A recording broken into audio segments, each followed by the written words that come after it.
ScottLucas is Professor of American Studies at Clinton Institute of the University of Dublin. Welcome to our program, Professor Lucas.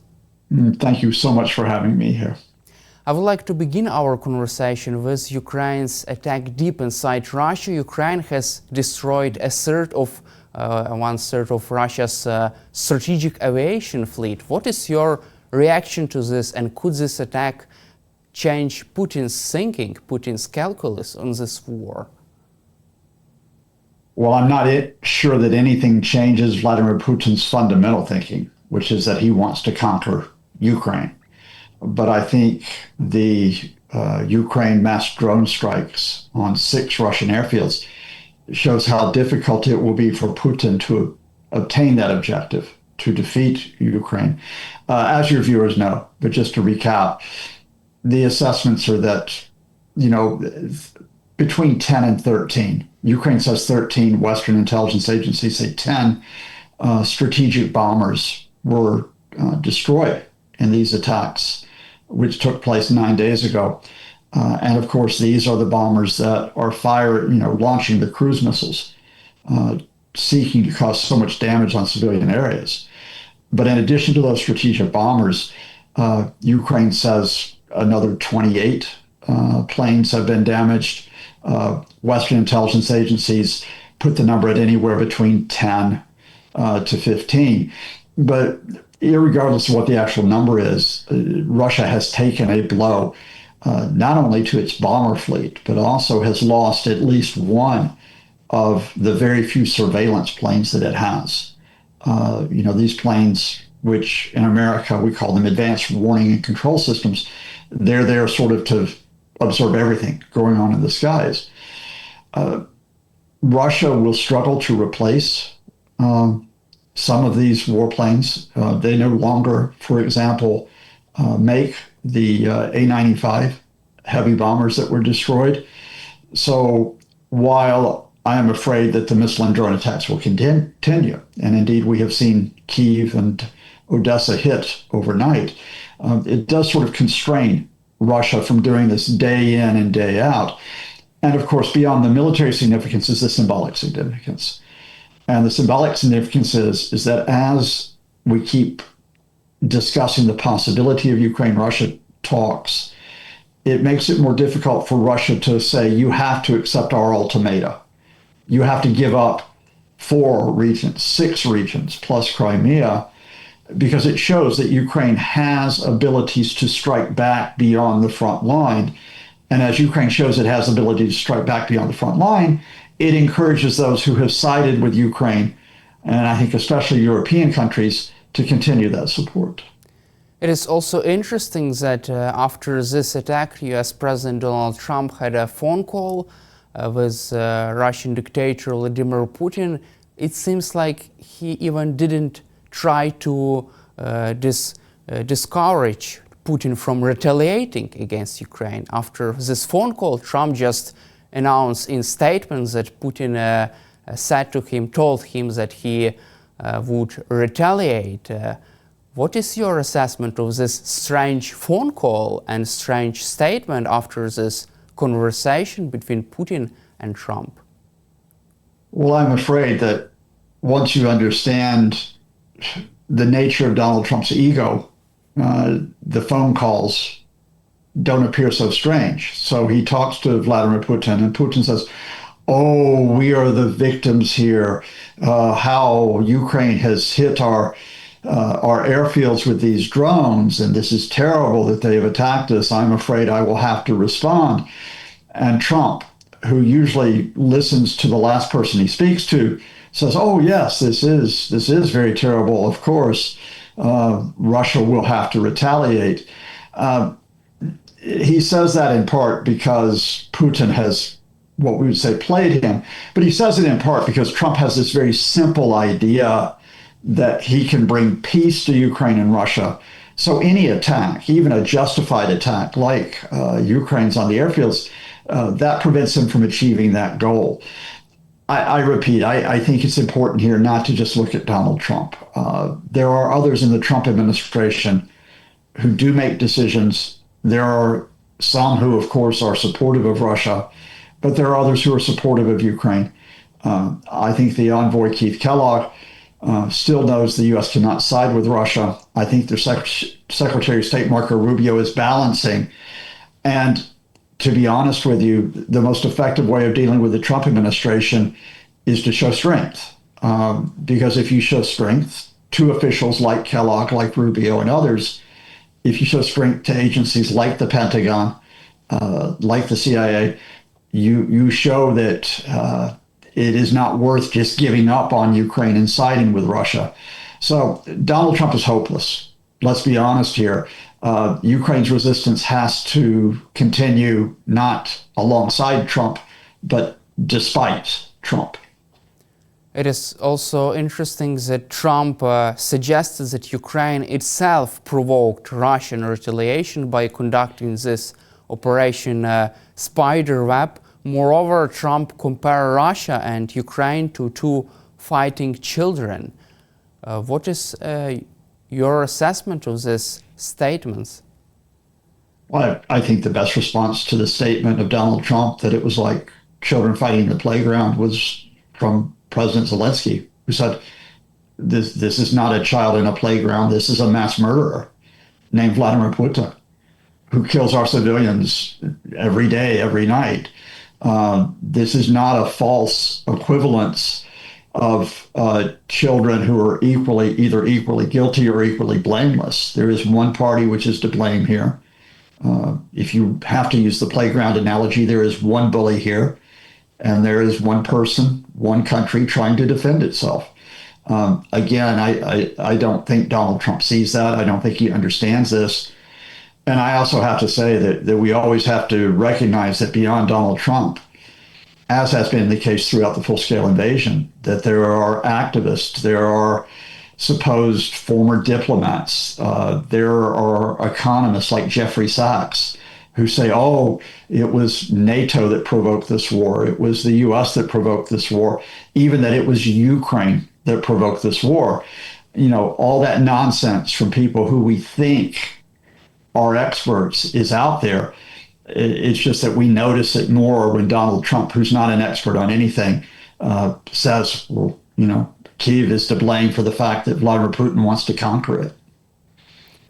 Let's also cover Trump's administration. What are the current chances of the US walking away from supporting Ukraine and from negotiations? And do you feel that this Ukraine's attack on Russia's aviation has changed something and has lowered the possibility of this? No, I think we continue to be in a gray area with the Trump administration. You know, we know, despite there may be frustrations with the European Union, that it might be slow to deliver assistance or that it may be complicated, they will support Ukraine. We know that other countries, Canada, Australia, Japan, South Korea, they will support Ukraine. We know that this current Trump administration, there will be some officials who will never give full support to Ukraine, and that includes Donald Trump. We know that there are other officials who will not simply accept being the accomplice of Vladimir Putin. But we know that in this American system, it leads to a gray area where you're never fully removed from the situation, but you're never fully committed behind Ukraine. But I think I have to add a dimension on top of this that people are not seeing as much. The executive branch is not the only part of the American government. And what I think is increasingly important here is whether the U.S. Congress, beginning with the U.S. Senate, passes the sanctions measures to toughen the restrictions on Russia. We now have 82 of 100 senators who support these measures. Lindsey Graham, of course, has recently been in Ukraine. He has restated the need for the sanctions bill. There are indications from the Senate leadership that they may consider it as early as this month. I think that's very important because I think even if the U.S. executive is in a gray area, Congress passing the sanctions bill, especially if it's by a large enough majority that it cannot be vetoed by Donald Trump, it takes us out of that gray area. It shows us that, yes, in Washington, there still is clear support not only for the resistance, but to put some pressure on Russia. However, according to the Wall Street Journal, Trump's administration is trying to weaken this bill by communicating with Lindsey Graham's office to amend this bill, remove some interesting statements and replace the words like shall, might, with other words like may, just to weaken this document and just to make Donald Trump the only person who would be able to decide on whether impose sanctions on Russia. What is your assessment of this new effort of Trump's team to weaken this, at least this sanctions bill against Russia? It is unsurprising that the Trump team would hold out against the sanctions bill as it is written, not just because they may not want to be that tough with Russia, but also because they would want to have the final decision on whether sanctions could be imposed. But the political reality here is that if the senators stand firm, if 67 senators stand firm, which is a veto-proof majority, if the House of Representatives follows with a 2/3 majority, Donald Trump cannot block this bill. He simply can't, given the way the U.S. system works. So we have a wait and see. We wait and see. Will the senators and the representatives say, no, we're not going to leave it up to you to decide on the extent of sanctions. We do have a say here. If they press this forward, it gives Trump at the very least a difficult choice. Does he try to oppose them, or does he accept what they're doing? And it may even override his authority in this case. So we tend to always have this idea that Donald Trump always makes the final decision in America.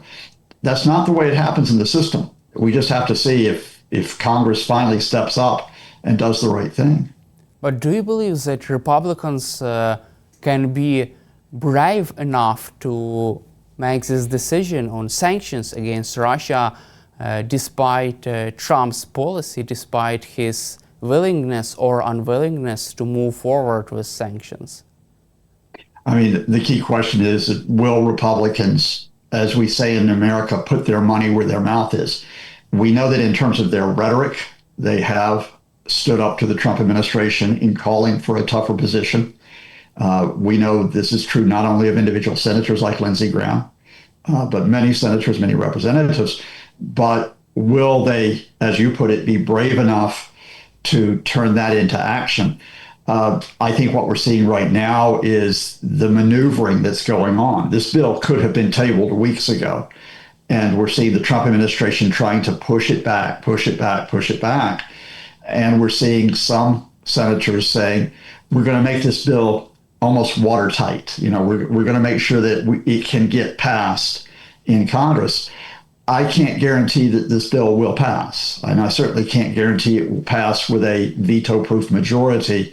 I do think, however, that this is, on most issues, the Republicans will bend the knee to Trump, especially on domestic issues. I think standing up to Russia over Ukraine is one issue where Republican congressmen have not wanted to be seen as being Trump's servants. And that's what gives me at least a little bit of hope that this bill may see the light of day, that it may pass. Let's also cover a recent statement and recent clash between US President Donald Trump and Elon Musk. It was really interesting to observe, just to see this interesting conversation between both so-called former friends. Do you see the egos of both Trump and Elon Musk as one of the reasons why Musk left the White House? Well, I think you know the answer to this. I think the egos of Donald Trump and Elon Musk are not just one reason why they've had this divorce. I think it is perhaps the reason. These are two narcissists. These are two men who not only express a confidence in what they do, they always want to be what we would call top dog. Now, it had been the position from January until last week that because the Trump administration relied on Elon Musk to almost destroy the U.S. government, to take his chainsaw to the agencies, to fire people, to force them to be loyal to Trump, to try to steal their information, strip their budgets, that Musk and Trump were kind of codependent on each other. But there were issues, there were difficulties. Elon Musk did not favor high tariffs on China because his Tesla company gets many of its components from China for the electric vehicles. Elon Musk was upset that his choice to head America's space agency, NASA, was blocked by some of Trump's advisors. And Elon Musk was in the middle of a dispute with some cabinet ministers, especially the Treasury Secretary, Scott Bessent, about what he could and could not do. And indeed, he and Scott Bessent had a stand-up fight a few weeks ago in the White House. So there was this tension that was building. And then what pushed it over the edge is that Elon Musk sided with a minority, but an important group of Republican legislators who opposed Trump's tax cuts, spending cuts, and anti-immigrant legislation. Specifically, Musk came out in support of those legislators and said there needed to be even bigger spending cuts because this bill increases the U.S. deficit by $2.4 trillion over 10 years. And when Musk said that, especially when he called it a massive abomination, that triggered Trump. And so with the German chancellor alongside him last Thursday, he started to insult Musk. He said Musk had disappointed him. He implied that Musk was using drugs, something that he has come out and said privately to his aides. And he said that Musk was suffering from Trump derangement syndrome. So this became a personal battle. It wasn't just about the tax and the spending bill. It was now personal. And when you get men with big egos who get personal with each other, then this can get very serious. Do you believe that Elon Musk can destroy political figure of Donald Trump, his current political position, by criticizing him on social media and also by creating another party, as he suggested? Elon Musk can make life difficult for Trump. I mean, and let's start with the question of this, what Trump calls his big, beautiful bill. These massive tax cuts, cutting programs like healthcare, increasing defense spending, cracking down on migrants. It only takes 4 senators of the 53 Republicans in the upper chamber to vote no, and that would just block this bill. Well, there are already at least 4 Republican senators who have expressed doubts about this, and Elon Musk can magnify and endorse their opposition, and indeed he has done so. Now, if that bill does not pass, Donald Trump looks politically weak. He has not actually achieved the one major bill that he has proposed so far in his second term. Beyond that, I don't think Elon Musk will join the Democratic Party. I don't think the Democratic Party will have Musk, to be honest with you. I don't think Musk will form a third party. It's very tough to get a third party to succeed in U.S. politics.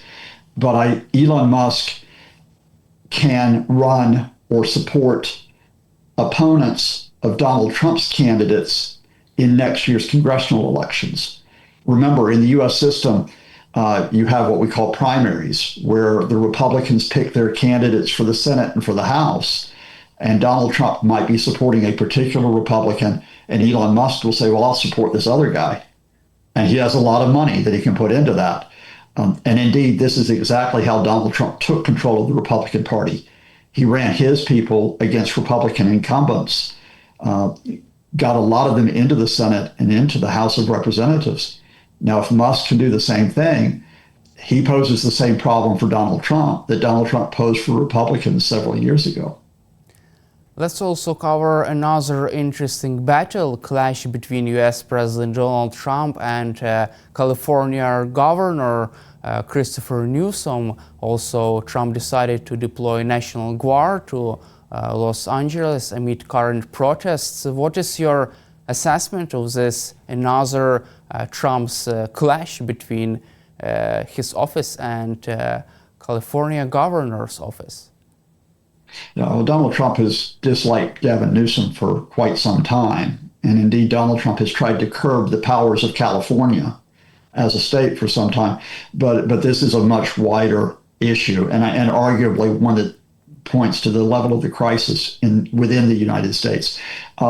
This possible crisis starts with the Trump administration's attempt for mass deportation and indeed detention, disappearance of migrants and asylum seekers, just sweeping them off the streets, not giving them a hearing, denying them the rule of law, in some cases sending hundreds to El Salvador and hiding them in that prison there where they cannot be found by their families or indeed by lawyers. Now, when they tried to do this in California in recent days, it started protests, especially in Los Angeles near the detention facility. Now, these protests were largely peaceful. I have to emphasize this. On Saturday night, there were only two protesters that were arrested for assaults on police officers. But that became the excuse for the Trump administration, first of all, to call up the National Guard. And they now have 4,000 people from the National Guard in Los Angeles. And then to call up 700 Marines. Now, they probably do not have the constitutional authority to do this. I could explain this to you in a longer interview. But in effect, they are defying the law and they're defying the state government because the National Guard is actually part of the state forces, not the national forces. They're defying the governor of California. They're defying the mayor of Los Angeles to do two things. One is they're doing it so that they cannot be opposed on what they do regarding immigration. But more widely, they're doing it to militarize the United States, to use the military as part of their attempt to expand their powers. If this happened in another country, you would call it authoritarian. And indeed, although I think the U.S. is a long way even from being China or Vladimir Putin's Russia or even Viktor Orban's Hungary, certainly the Trump administration is going that way. And one way, if you're an authoritarian, is you take control of military forces and you use them against your own people. These protests are over a serious issue. These protests largely had been within the law. So we need to be very clear here. That is, Donald Trump prepares for a celebration with a military parade in Washington on Saturday, the day that he turned 79. He wants to show that he has all the power in the United States, that it does not belong to the states or to the courts or even to Congress. And also, do you see the California governor, Mr. Newsom, as a possible candidate from the Democratic Party at the next U.S. general election? Certainly, Gavin Newsom has been mentioned as a possible candidate for president for the Democrats. Indeed, he was mentioned even after Joe Biden stepped down, and again in 2028. But I think it's a very open race for that presidential nomination. And I think it's very difficult for a Democrat from California to get that nomination. I realize that Kamala Harris was from California. That was kind of a special case. California is portrayed by the Republicans as being a very liberal state that is not representative of America. The Democrats, I think, are much more likely to go from a candidate that is from a swing state. You could think about a Governor Whitmer of Michigan, a Governor Shapiro of Pennsylvania, a Governor Pritzker of Illinois, or indeed from a state which is Republican, and that's the Democratic Governor Beshear from Kentucky. So no, I don't think Gavin Newsom's presidential ambitions, if they are there, are not at the center of this conflict over the military being deployed in Los Angeles. Thank you, Professor Lucas, for your time and for your support for Ukraine, and glory to Ukraine. Thank you. Thank you, viewers. Slava Ukraini. Героям слава. Thank you very much.